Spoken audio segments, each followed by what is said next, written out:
Baiklah, Assalamualaikum warahmatullahi wabarakatuh. Perkenalkan, kami dari kelompok 1 yang ingin membahas tentang kebijakan nilai tukar dan devisa.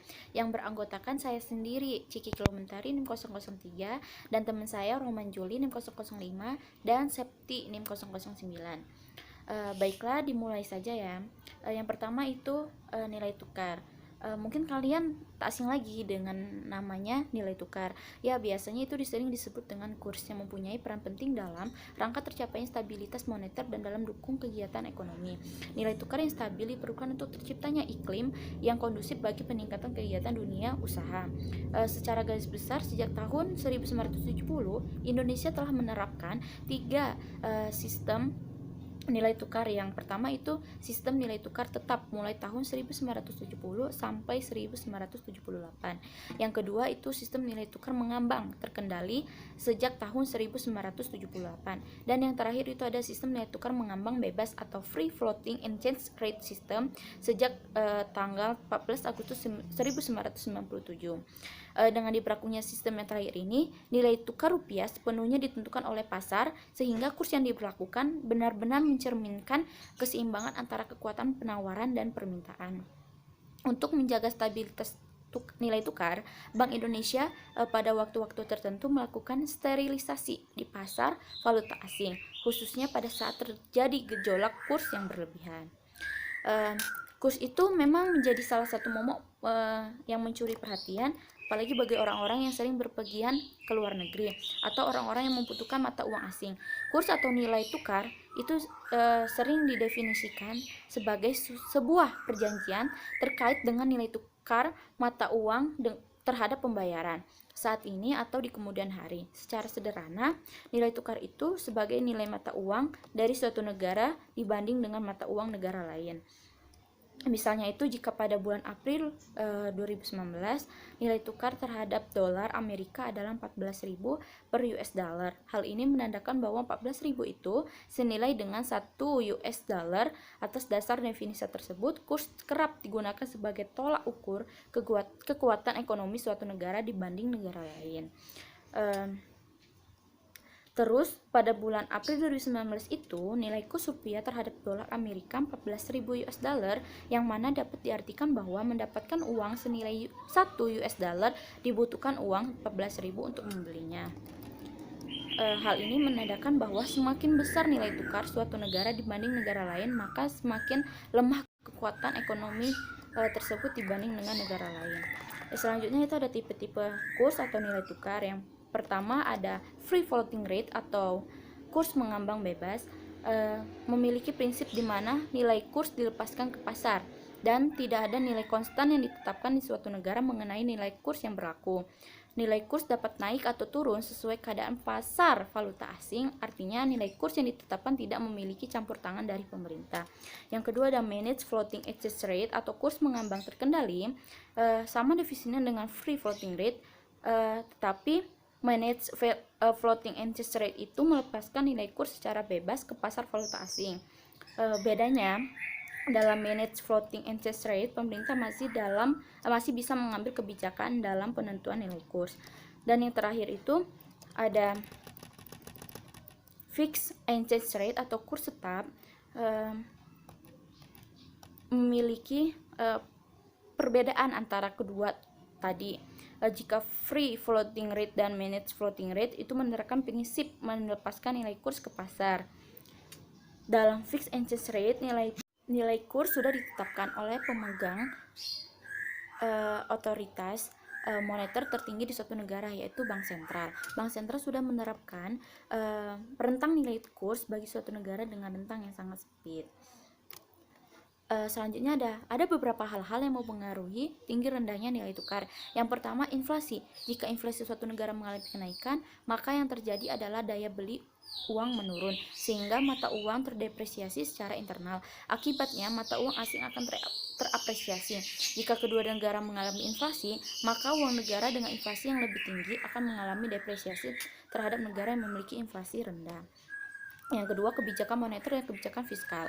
Kebijakan moneter dan kebijakan fiskal tidak berpengaruh secara langsung terhadap perubahan nilai tukar. Secara umum, pendapatan fiskal dan defisit pengeluaran yang besar akan mendevaluasi mata uang domestik. Sementara itu, pengetatan kebijakan fiskal dan moneter akan mengurangi pengeluaran fiskal, menstabilkan mata uang dan meningkatkan nilai mata uang domestik.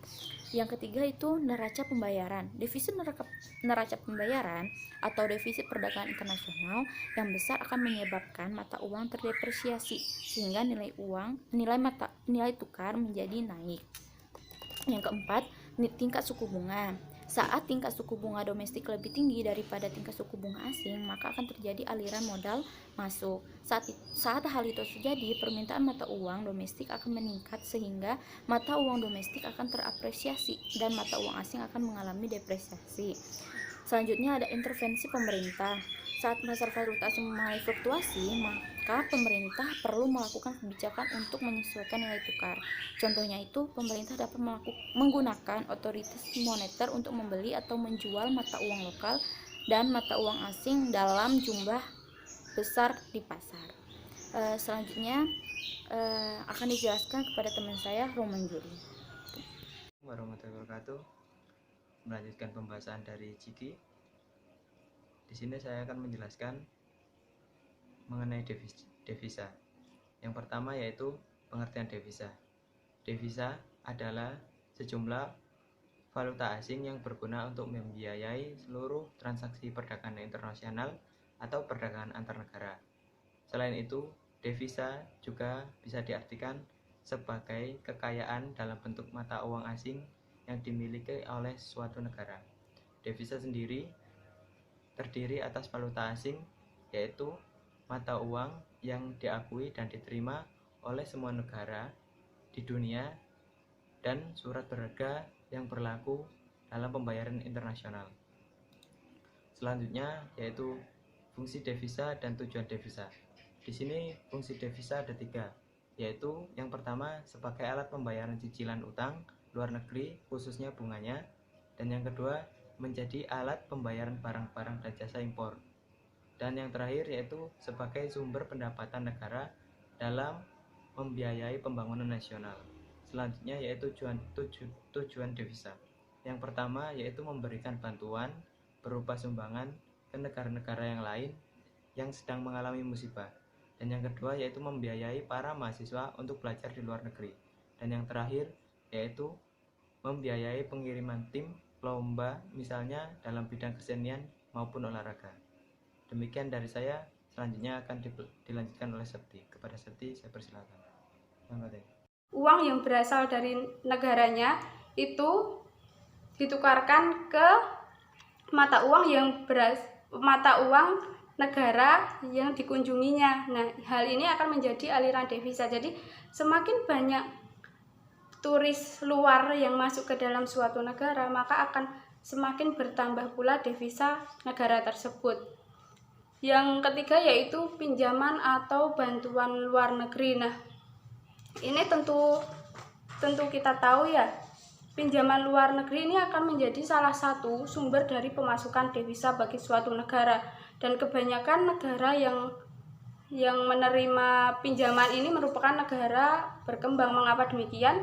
Karena pinjaman itu akan digunakan untuk membiayai kegiatan impor barang ataupun jasa.